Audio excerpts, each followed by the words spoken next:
I want to purchase more of MSTY, but when's the best time to buy it?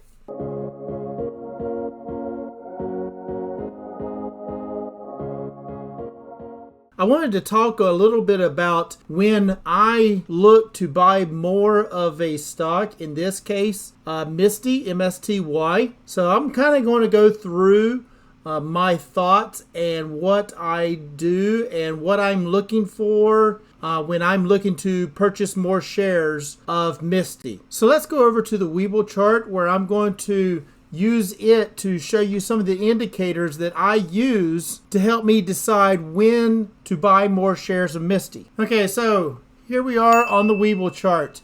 Now I've already got MSTY pulled up here. They did pay out their dividends today. Now I won't actually get mine in my Webull account until probably would say Monday, but the markets are closed on Monday, so it'll probably be Tuesday due to the holiday on Monday. So the markets will be closed on Monday. So I kind of wanted to just show you some of my thoughts and just kind of think out loud here of basically what I'm looking at, what I'm thinking of, and what points I'm looking for my chart to get to see and try to help to buy more shares at a cheaper price. It's not guaranteed, but it is what I'm hoping for and what I'm trying to do here. So at the top of this screen here, you can see you've got the red and green candles. And I'm just going to clean it up a little bit. I'm going to turn some of my indicators off here. And let's just hide my lines there. Okay. So you can see here, I've just got green and red candles going up and down and throughout. So this is indicating the price movement on this chart. So green means that it closed going up today. In this case, like this green candle right here, it opened. And let me zoom in here just to make the candle a little bit larger. Okay, so it opened at $29.57 and it closed at $29.87. So anytime that it opens at one price and closes at a higher price, you get a green candle. That means that it did increase that day. And then the opposite, of course, for the red candle. Means it opened at this point, but closed lower than the opening. And you get a red candle at that case. So let's just move right on into kind of what I'm looking for when I'm looking to try to figure out when's the best time to buy, right? And that's what everybody's always looking for. When's the best time to buy? Well, of course, I want to buy it on the low end. Everybody does. Everybody wants to buy it on the dip. But how do you know that this is the bottom of this U-shape here, right? How do you know this candle here is going to be the bottom? Well, you don't. That's the catch. You don't. So what you do is you try to use some of the indicators and the information that the charts are telling you to help you maybe come close to getting a better buy-in price. It's not guaranteed, but the idea is to try to get a better buy price. Because if you're looking at, say, this big red candle here, you don't necessarily want to buy it up here and then ride this thing right on down, right? Nobody wants to do that, but I'm not saying that we haven't, and I'm not saying that I haven't done that, right? But I'm starting to look a little bit closer at these and try to figure out when's the better time to buy. So in this case, I would much rather buy it down here than buying it up here and then ride that wave right down as soon as I've purchased the shares. So the first thing that I look for, and my first indicator, is on the X date. Okay, so on X date, it's going to take whatever the dividend or distribution that we receive. That amount will be taken out of the price, and on opening of that X day, we'll take out the amount of that distribution. So if the stock is $30 and the distribution of $2 is taken out of that, then it will be $28. So I would much rather purchase it at $28 than purchase it at the $30 and then just get paid that $2 in dividend, right? You can do that. It is a wash, right? You're not really earning $2 just because you purchased it the day before X date and get that dividend it doesn't necessarily mean you made anything, because if the stock price was 30 and it opens the next day at 28, but you got paid $2, I mean 28 plus 2 is 30, so therefore you didn't make anything. But if the stock goes up, then yes, now you are making something off of that. So therefore what I do is I wait until X date. That's probably my first thing that I'm looking for, is I'm not going to purchase until at least the X date and possibly after that point. So the dividend here, or the distribution, paid out on 11/21 for this case. Okay, so what I would do next is I'm going to look at my RSI. Now the RSI stands for Relative Strength Index, and I'm looking at the RSI 2, which is a 2 interval. So it is going to move off of the 2 intervals. Intervals being, if you're looking at days, then that's 2 days. If you're looking at hours, then that's 2 hours worth. This is just the strength of that movement. This down here, this yellow line, is that RSI 2. And you can see right here, I've got it listed right here is RSI, and you can see the 2 next to it. And that number changes as I move this cursor along that yellow line. So if we go back over here on this big red candle here, would I have bought it here? Well, that's a huge drop. So I don't think that's a bad buy. I think at that point, if you see that thing drop all the way down there, yeah, I think that's an all right buy right there. So I'm looking for either a big red candle, so in other words a down day on the X date, then that is my first idea as buying it. The second thing that I may look at is, like I said, is the RSI 2. And I'm looking for that yellow line, which is that RSI 2. I'm looking for it to drop below the 10. And that 10 is going to be this number over here. So let me draw a line down here at 10 so that it's a little easier to see. Okay, so you can see now that there's this purple line here that I just drew in, and it's a 10 on the RSI 2. So if this RSI 2 yellow line drops below that 10, that is a short-term oversold position. So that's a potential oversell of a short term of the stock. So in this case right here, you see this little red candle right here. It did get really close to that RSI 2. It did not go down below it. As you can see over there on the RSI 2, it's a 14.59. So it didn't quite get there, but it got close. And like I said, this is not a black and white type thing, and that's why I'm saying you have to kind of decide on what to do when it gets to certain points of the graph or along the chart here. So you got to kind of decide for yourself what works. But let's move over to this one here. This is another distribution that was paid out on December the 19th. It paid out $3.08, and it had that drop right there. But look, it also came and dropped down below that 10 on the RSI. So to me, that's a good buy. And looking here, over here, if you was looking to also buy at another position, this candle here, what'd it do? It dropped below that 10 on the RSI. So a lot of times when it drops below that 10 on the RSI 2, on that 2 interval RSI, what that is telling you is, like I said, it is a short-term oversold stock. Therefore, it could, and I use the word could, it could come up from that point because it is way oversold on a short term. So in this case here, when it dropped below that 10 right there, you could have pretty much caught the bottom, right? Because it went right on back up. So say you bought here and bought here. Now, you're averaging your price down if you bought it up here some point. But that's kind of what I'm looking for here is I'm looking at that RSI 2 and I'm looking to see if it's going to drop down below. So let's go over to the current distribution. So this current distribution right here is the one we just got paid out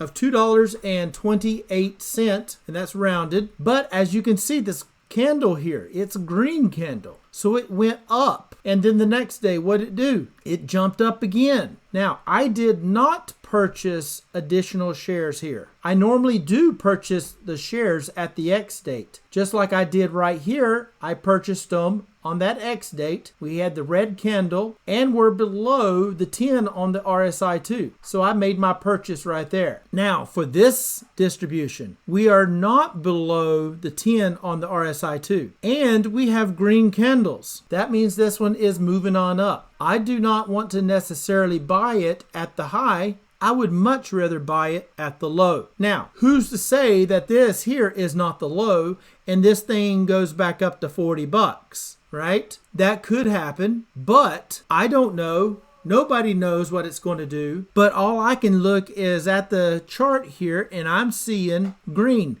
But now you do see here on the MACD, and that's this middle chart, it is crossing and we are starting to get a little green here on the MACD chart. All right, so that's a cross up, which means the price could be increasing. So it's very possible that I missed the buy on this one. It is possible. But what I'm hoping to see, or what I'm looking to see if it does, is come back down and basically pick me up. And when it comes back down, that RSI 2 here on the bottom chart again, I'm looking for it to drop down below that 10. And when it does, this price up here will be much cheaper, and then I can purchase my shares of MSTY. So that's what I'm looking for on that. And let me add one more indicator in here for you that can also help you decide when's a good time to buy and where is that price along its history path. Let's go to the Bollinger Band. And the Bollinger Band, what it does is it gives you a range that the price is running within. So you have the white line, that's the top of the Bollinger Band. You have the mid line, which is this bluish purple line. That's the middle. And then you have the yellow, and that is the bottom of the Bollinger Band. So when it's toward the bottom of the Bollinger Band, it's going to want to go back up to the middle. A lot of times the stocks like to be in the middle of the Bollinger Band. It's like a little magnet. When it's down low, it wants to get pulled back up to that middle. When it's up above it, it wants to get pulled back down to that middle. So right now, currently, we're at the top of that Bollinger Band. Now, that doesn't mean anything. This here will adjust as that price goes, right? I mean, because I can go back here as an example, and you can look at this one here. It shot right past the Bollinger Band. But what did it do? Looky here. It went above that Bollinger Band, but what did it do? It fell straight down, and where did it head to? Right to the middle of that Bollinger Band. Look at that. And that's what I'm saying is those can give you the possible buy points. It could. Nothing again is guaranteed. But when it's at the bottom of that Bollinger Band, just like this one here, where we are showing that this RSI 2 at the bottom is below 10, it actually broke down below the Bollinger Band. So that's a low point, right? So what does that stock want to do? It wants to come back up to the middle of that Bollinger Band. But that doesn't mean that it doesn't keep on going down. It could, but it wants to go back up to the middle. Like I said, that middle bluish line is like a little magnet. It will pull it toward that magnet. But like anything else, it can keep on going away from it, but eventually it will come to the magnet. Now, this whole Bollinger Band will adjust and will widen out, or it will narrow down. Just depends on the movement of the stock itself. And that's why you can look through here and you can see at some points, like way over here, it's really tight. And then you look right here and look how wide this is.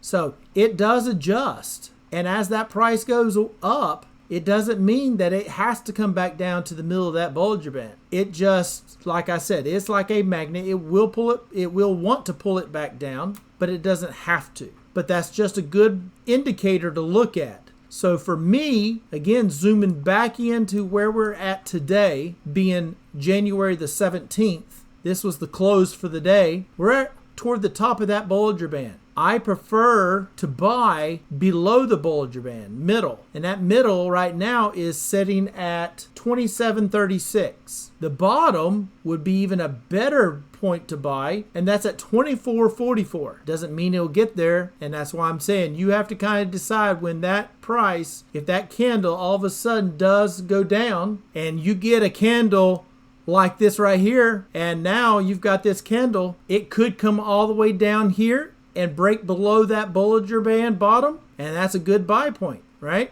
It could. Or it could just keep on going up, right? And you're just looking at it saying, oh, well, I missed it. And it is very possible I can miss it. But I'm looking for ways to try to see if I can't buy MSTY at better price points. So just to help wrap this up a little bit and put a nice little bow on it, the thing that I'm looking for first is the X date. I'm looking for X date.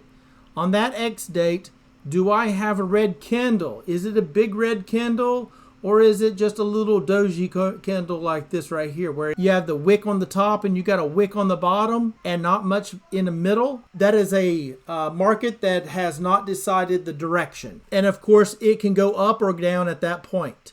And it broke out and it went up. So I'm looking at that distribution right here, and I'm looking, all right, first of all, X date, is it red or green? If it's green, then I'm probably going to pass on getting it that day. I prefer buy it on a red day, like back here, where we have this nice big red candle here on the X date. Then I would much rather buy it here at the close of this day versus the close at this day. Now, the next day, of course, it went up. And come Tuesday, it can be up here, and Wednesday here, and Thursday, and just keep on going. But that's okay. I don't have to buy every single time. But I don't necessarily want to buy at the top, and then it fall down, and I keep buying the top and having to ride it down. So I'm looking for indicators to help me pick a better price to buy. And like I said, so number one, I'm looking at the X day. Is it a red candle? Maybe that's a good buy time. If it's a green candle, I think I'm going to pass for that day. So if I don't buy at that time, then I'm looking, okay, how about the next day? What does it look like? Oh, another green candle. How about the next day? Oh, we got a red candle. But maybe it was just a small red candle. If it's just a small red candle and it's not the X day, right? It's the after the X day, I'm going to go down here and look at the RSI too, because that's going to help me also give me that good indication that, hey, this thing is dropping and it gets down below that 10. That's a really low point. And if this red candle, if it was a red candle, is it below the mid, or is it even close to the bottom of the Bollinger Band? So with the X date, the RSI 2 indicator, and the Bollinger Band, I hope to be able to purchase at better price points rather than buying it on the high and then it fall down after I purchase it. Because I don't know about you, and I'm sure there's others like myself, seems like when you purchase a stock, it seems to fall the next day or even just as soon as you purchased it, right? I'm sure I'm not the only one that's happened to. Now, there are times, of course, that you're patting yourself on the back and, hey, I got a good buy point and that thing shot up right after I bought it. Hooray for me. But when it's in the opposite direction and it goes against you, those are the ones you remember, right? So to help that out and to help myself out, I'm doing a little bit more than just looking at the X day and saying, hey, it's X date, time to buy. And that's the way I was doing. And in this case, that was fine, right? For this case, in December, that's fine. Had that big red candle. But honestly, I wasn't even looking at it. It was X day and I was purchasing. So I'm trying a little bit different method here. It's X day, green candle, I think I'll pass. So then I'm going to look each day after that because I still want to purchase, right? I'm still looking for my purchase point for that month. But I want that price to come down. How do I know where's the down? How do I know when it hits the bottom? Well, you don't, but I can at least try to get toward the bottom of the Bollinger Band. I can at least try get to the bottom of the RSI 2. And if I can get both of those, man, I think I've got a pretty good buy. Now, that does not mean that it's at the bottom and it can't go any lower. The lowest point it can go is what? That's right, 0. That's the lowest. So all I'm looking for is a good buy point, right? Because I'm looking to hold these things for a long period of time. I'm looking to hold these things for hopefully a few years. So what I want to do is to start doing is look for better buy points rather than just buying just because it's the X date. And right here would have been what I normally do is buy, but I would have paid and got in at the 28.93 or so like that. And yes, it is up after hours. It's up to 29.99, right? It closed today at 29.87. So yes, I would be in the good, right? I would be making money. But who's to say that Tuesday doesn't come out and we get this big red candle right here? And then I'm like, I knew it. Every time I buy it, it drops. So this time I'm going to be patient. I'm going to be more patient. If it's not a red candle on the X date, then I'm looking for the days afterwards. I'm looking for that red candle, and I'm looking for it to be at least below the mid on the Bollinger Band. Prefer it down toward the bottom, but it may not get there, so you don't want to miss the buy point. And I also want to see that RSI 2 low. It may not cross that 10, but if it gets really close to it and I feel like it might be bottoming out, I might go ahead and just buy it at that point. It may be at 15 instead of the 10, right? It may be midways between the midpoint and bottom, and I buy it, right? You got to decide what you want to do with it. You got to make your decisions. No one can do that. It's your portfolio. It's your money. You're the manager of your portfolio, right? So you have to make those decisions. You got to make the big decisions. You're the boss. Okay, so I think I'm going to wrap it up right there, and I might do another video on this, and hopefully if I do a few of them, might get a little bit more clear. I was trying to cover everything here, and I was trying to go over it a few different ways because sometimes one way may not make any sense to someone and another way will make sense to someone. So that's the reason for going over it a few times, but hopefully it does help. So don't forget to like and subscribe and share this video. It'd be much appreciated. And as always, I am not a financial advisor. This is not financial advice. Please do your own due diligence before you get into any stock plays. And until next time, legend out.